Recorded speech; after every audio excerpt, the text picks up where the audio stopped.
Hello friends, this is doctor Aditi Jain and you all are welcome back to my YouTube channel Gyanvaridhi. आज हमारे इस video में हम gifted children को डिस्कस करने वाले हैं। गिफ्टेड चिल्ड्रन नाम से ही हमें पता चल रहा है प्रतिभाशाली बालक या प्रतिभावान बालक। तो ऐसे बालक जिनके अंदर जन्म से ही कुछ प्रतिभाएं छुपी हुई हैं, निहित हैं, उन बच्चों को हम प्रतिभावान बालक कहते हैं। A child who is naturally endowed with a high degree of general mental ability, मतलब ऐसे बच्चे जो नेचुरली मतलब प्राकृतिक रूप से ऐसी क्षमताओं से युक्त हैं जो high degree of general mental ability मतलब हाई लेवल की जो सामान्य मानसिक क्रियाएं बच्चा करता है या सामान्य मानसिक क्षमताएं जो होती हैं बच्चों की, उनमें हाई डिग्री होती है उसके पास, या फिर एक्स्ट्रा ऑर्डिनरी एबिलिटी होती है किसी भी एक स्पेसिफिक स्फीयर में कार्य करने की या ज्ञान की। मतलब जो सामान्य बच्चे हैं उनसे हर तरह से वो ज़्यादा क्षमतावान होता है, प्रतिभावान होता है, ज्ञानवान होता है। सामान्यतः जो मनोवैज्ञानिक कहते हैं उनके अनुसार जो भी प्रतिभावान बालक है उसका IQ जो होता है वो 120 या 130 से ऊपर होता है।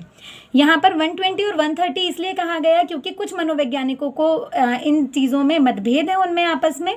कुछ कहते हैं 120 से ऊपर के जो बच्चे हैं या 120 जिनका IQ है वो लोग प्रतिभावान हैं। कुछ लोग कहते हैं 130 या उससे ऊपर के बालक प्रतिभावान की श्रेणी में आते हैं। तो यहाँ पर दोनों ही चीज़ें हमारी मान्य हैं। कुछ मनोवैज्ञानिकों ने 120 माना है और कुछ ने 130 बुद्धि लब्धि को गिफ्टेड चिल्ड्रन के लिए माना है। ये जो प्रतिभावान जो बालक होते हैं उनको ये नेचुरल गिफ्ट होता है and it should not be allowed to waste. ये जो क्षमताएं होती हैं ये कुछ ही बच्चों में होती हैं और उस क्षमता को हमें व्यर्थ नहीं गंवाना चाहिए। तो आवश्यकता यहाँ पर है कि उनके जो ये एनर्जीज़ हैं या एबिलिटीज़ हैं इनको प्रॉपरली चैनल किया जाए, क्योंकि अगर उनको प्रॉपरली चैनल नहीं किया जाएगा तो उस अवस्था में ये जो उनकी क्षमताएं हैं ये कहीं पर जाकर लुप्त हो जाएंगी या उनका हम फ़ायदा नहीं उठा पाएंगे। और ऐसे जो बच्चे होते हैं ये समाज के लिए भी एक एसेट होते हैं जो समाज के उत्थान के लिए बहुत ज़्यादा महत्वपूर्ण होते हैं। अब इसको एक डेफिनेशन के माध्यम से और समझ लेते हैं। द टैलेंटेड और gifted is one who shows consistently remarkable performance in any worthwhile line of endeavour, जो किसी भी क्षेत्र में रिमार्केबल परफॉर्मेंस दिखाता है और एक बार नहीं बार बार मतलब कंसिस्टेंटली वो रिमार्केबल परफॉर्मेंस करता है किसी भी एक पर्टिकुलर लाइन ऑफ एंडेवर में। ये डेफिनेशन हमारी हैविंग हर्स्ट के द्वारा दी गई है। Now how can we identify the gifted children?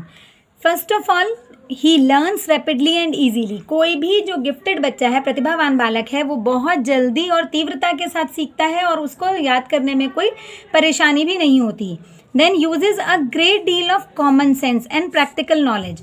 वो लोग बहुत ज़्यादा कॉमन सेंस का प्रयोग करते हैं और प्रैक्टिकल नॉलेज पे ज़्यादा एम्फोसिस करते हैं। रीजन्स आउट, हर चीज़ के लिए उनके पास रीज़न होता है। थिंक्स क्लियरली, दे थिंक्स वेरी क्लियरली, हर प्रत्यय जो है उनका बहुत क्लियर होता है। रिकग्नाइजेज रिलेशनशिप्स, किन्हीं भी चीज़ों के बीच में कोई संबंध है यदि तो वो बहुत जल्दी उसको रिकग्नाइज करते हैं और किसी भी चीज़ का अर्थ उनको अगर ज्ञात करना है तो वो भी बहुत सरलता से कर लेते हैं। Then retains what he has heard or read without much rote drill. बहुत ज़्यादा प्रयास करने की ज़रूरत नहीं होती, जिस चीज़ को एक बार या दो बार पढ़ लेते हैं वो या सुन लेते हैं वो उनको बहुत शीघ्रता से याद रह जाती है। Then has a large vocabulary. इनका वोकैबलरी बैंक जो होता है वो बहुत बड़ा होता है, क्योंकि कोई भी चीज़ सुनते हैं तो उसको ग्रहण कर लेते हैं अपने अंदर और फिर उसको बहुत ही आसानी से और एकदम सटीक तरीके से वो यूज़ कर पाते हैं। Then performance difficult mental tasks easily. जो हायर लेवल मेंटल टास्क्स होती हैं जो बहुत साधारणतः बच्चे नहीं यूज़ कर पाते हैं उनको वो बहुत आराम से यूज़ करते हैं अपनी मेंटल टास्क्स को और उनके द्वारा किसी भी काम को बहुत सरलता से प्रतिपादित कर लेते हैं। आस्क्स मैनी क्वेश्चंस, बहुत सारे क्वेश्चंस उनके माइंड में होते हैं क्योंकि बहुत ज़्यादा वैरायटी मतलब वाइड रेंज ऑफ इंटरेस्ट होती है उनकी। उनको हर चीज़ में इंटरेस्ट आता है, जो भी चीज़ देखते हैं उसको करने का प्रयास करते हैं और बहुत क्यूरियस होते हैं, तो बहुत सारे क्वेश्चंस उनके दिमाग में हमेशा चलते रहते हैं। Then they can read books that are 1 or 2 years in advance of the rest of the class. जो सामान्यतः उनकी क्लास के बच्चे पढ़ पाते हैं उससे 1 या 2 साल आगे की पुस्तकों को वो बहुत ईजीली पढ़ लेते हैं और समझ लेते हैं। इज़ ओरिजिनल इन थिंकिंग, जो भी गिफ्टेड बच्चा है वो हमेशा ओरिजिनल होगा, उसकी जो सोच है उसकी अपनी होगी, वो मौलिक होगी। And uses good but unusual methods, बहुत अच्छे तरीके यूज़ करता है, ज़्यादा तरीके यूज़ करता है, लेकिन अनयूजुअल होते हैं, जो सामान्य नहीं लोग कर रहे हैं उनको यूज़ करता है। जैसे कहते हैं ना कि जो विनर्स हैं वो कोई भी डिफरेंट काम नहीं करते, लेकिन वो हर काम को डिफरेंट तरीके से करते हैं, तो ये लोग भी डिफरेंट तरीके से अपने काम को करते हैं। देन इज़ अलर्ट, हमेशा अलर्ट रहते हैं। कीनली ऑब्जर्वेंट, हर चीज़ का अवलोकन बहुत बारीकी से करते हैं और हर चीज़ के लिए बहुत क्विक रिस्पॉन्सेज आते हैं इनकी तरफ से। Then they have a desire to excel, अपने आप को कहीं ना कहीं आगे रखने की, सबसे आगे निकलने की, किसी भी क्षेत्र में अपने आप को एस्टैब्लिश करने की इनके अंदर बहुत ज़्यादा इच्छा होती है। पॉजिटिव कैरेक्टरिस्टिक्स के साथ साथ इन बच्चों में कुछ नेगेटिव कैरेक्टरिस्टिक्स भी हमें देखने के लिए मिल जाती हैं। जैसे दे आर रेस्टलेस होते हैं, बहुत ज़्यादा डिस्टर्बिंग होते हैं, क्योंकि जो भी सामान्य क्लास में स्टडीज़ हो रही होती हैं वो उनको पहले से समझ में आ चुकी होती हैं, तो वो बहुत ज़्यादा डिस्टर्बेंस क्रिएट करते हैं और इनअटेंटिव होते हैं, क्योंकि पहले से ज़्यादा जानते हैं हर चीज़ को और एक बार बताने पर समझ जाते हैं, तो क्लास में इनअटेंटिव भी रहते हैं। They are careless in their handwriting के प्रति बहुत ज़्यादा केयरफुल नहीं होते हैं, जैसा भी लिखा जा रहा है वैसा लिख लेते हैं। They are indifferent to class work के प्रति उनका कोई भी रुझान नहीं होता, बहुत इनडिफरेंट रहते हैं, क्योंकि उससे ज़्यादा क्षमता उनके अंदर ऑलरेडी होती है।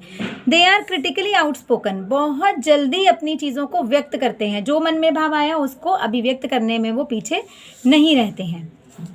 Now next point is behaviour pattern of gifted children, उनका व्यवहार का पैटर्न कैसा होता है गिफ्टेड चिल्ड्रन का। तो अगर हम फिजिकल कैरेक्टरिस्टिक्स की अगर बात करते हैं तो ये हमेशा साउंड फिजिकल डेवलपमेंट होता है इन बच्चों का, और उनके फेसेस जो होते हैं वो यूजुअली बहुत ब्राइट होते हैं, चमकदार होते हैं। इंटेलिजेंस की बात अगर हम करें तो वो हम पहले भी डिस्कस कर चुके हैं कि इनकी इंटेलिजेंस जो होती है वो 120 या 130 से अबव होती है, और इनके जो एस फैक्टर्स होते हैं, जो स्पेसिफिक फैक्टर्स होते हैं, वो 1 से ज़्यादा होते हैं। सामान्य बालकों में ये फैक्टर्स कम होते हैं, लेकिन जब हम गिफ्टेड चिल्ड्रन की बात कर रहे हैं तो ये ज़्यादा होते हैं नंबर्स में। वेरिड इंटरेस्ट, बहुत सारी चीज़ों में बच्चों को इंटरेस्ट होता है, इनको अलग अलग क्षेत्रों में इंटरेस्ट रहता है, क्यूरियोसिटी रहती है हर चीज़ को जानने की। इंक्यूजिटिव नेचर होती है, जैसे मैंने अभी बताया कि हर चीज़ को लेकर क्यूरियस होते हैं, तो बहुत ज़्यादा क्यूरियोसिटी होती है और इंक्विजिटिवनेस होती है नई नई चीज़ों को और नए नए तथ्यों को जानने के विषय में। Then superiority in academic work, जो हमेशा ऐसा शो करते हैं या उनके व्यवहार में ये चीज़ हमेशा दिखाई देती है कि वो और सब बच्चों से ज़्यादा एकेडमिकली बेटर परफॉर्म करते हैं। So they always show a sign of excelling in their academic performance. Now next point है हमारा एजुकेशनल प्रोविजंस, हम लोग क्या कर सकते हैं गिफ्टेड चिल्ड्रन के लिए। ये बहुत इंपॉर्टेंट पॉइंट्स हैं, ये बहुत बार एग्जाम्स में आए भी हैं, तो इनको आप ध्यान से सुनिए और समझिएगा। तो सबसे पहला है एक्सेलरेशन, जिसको हम नॉर्मल सी लैंग्वेज में प्रमोशन कहते हैं, कि उनको एक क्लास आगे प्रमोट कर दिया जाए, ऐसे बच्चों को एक क्लास स्किप करा दी जाए। सपोज अगर बच्चा फर्स्ट स्टैंडर्ड में है, बहुत ज़्यादा ब्रिलियंट है, तो उसको डायरेक्टली थर्ड में प्रमोट कर दिया जाए, तो उसको डबल प्रमोशन के नाम से भी हम जानते हैं। तो एक्सेलरेशन ये बहुत अच्छा रहता है, क्योंकि वो ज़्यादा आगे का काम कर सकते हैं, तो उनको प्रमोट कर दिया जाए नेक्स्ट क्लास में। नेक्स्ट है एबिलिटी ग्रुपिंग या सेग्रीगेशन, जो इंटेलिजेंट बच्चे हैं या जो आपके गिफ्टेड बच्चे हैं उन लोगों को एक क्लास में ग्रुप कर दिया जाए, सो दैट हमारा जो क्लास का ग्रुप बने वो बहुत होमोजीनियस हो और उसके अकॉर्डिंग हम वेरियस प्रोग्राम्स डिज़ाइन कर सकें उनकी खुद की आवश्यकताओं और मेंटल एबिलिटीज़ के अनुसार। क्योंकि जब कभी हम उन्हें एवरेज बच्चों के साथ पढ़ाते हैं या बैकवर्ड बच्चों के साथ पढ़ाते हैं, तो ऐसे बच्चे जो होते हैं वो बहुत ज़्यादा इनडिसेंसी क्लास में क्रिएट करते हैं, इनडिसिप्लिन से रहते हैं, बहुत ज़्यादा रेस्टलेस हो जाते हैं। सो उस सिचुएशन को अवॉइड करने के लिए ability grouping is considered to be one of the best thing to do with gifted children. उन लोगों को एक जगह कर लेते हैं तो एक होमोजीनियस ग्रुप बन जाता है और टीचर के लिए कन्वीनियंट हो जाता है उनके लिए एक्टिविटी डिज़ाइन करना। नेक्स्ट है enrichment programmes. Some enrichment programme should always be organised for them, जैसे कि उनको एक्स्ट्रा करिकुलर एक्टिविटीज़ में हम कहीं एंगेज करें या कुछ ऐसे टास्क उनको दिए जाएं जिनमें क्रिएटिविटी पर ज़्यादा एम्फेसिस हो या इन्वेस्टिगेशन पर ज़्यादा एम्फेसिस हो। कुछ ऐसा करने के लिए दिया जाए जिसमें उनकी अपनी ओरिजिनलिटी बाहर आए, या फिर कोऑपरेटिव प्लानिंग वगैरह का कोई टास्क उनको दिया जाए जिससे कि वो और ज़्यादा बेटर कर सकें और अपनी प्रतिभा को यूज़ कर सकें सही डायरेक्शन में। Next is role of counsellor. यहाँ पर रोल ऑफ काउंसलर बहुत मैंडेटरी है, क्योंकि ऐसे बच्चे बहुत ज़्यादा अगर हमारे लिए प्रोडक्टिव भी हैं सोसाइटी के लिए, तो डिस्ट्रक्टिव भी यही बच्चे ज़्यादा होते हैं, क्योंकि इनका मेंटल लेवल बहुत एडवांस होता है। ज़्यादा मेंटल एबिलिटी होने के कारण वो डिस्ट्रक्टिव भी उतने ही होते हैं जितने ये प्रोडक्टिव हो सकते हैं। सो बहुत ज़रूरी है कि उनकी एनर्जी को प्रॉपर वे में चैनलाइज किया जाए, और ये काम सबसे अच्छे काउंसलर कर सकते हैं। So to provide counselling when needed, जब भी इन बच्चों को काउंसलिंग की ज़रूरत हो तो काउंसलर की अवेलेबिलिटी होनी चाहिए।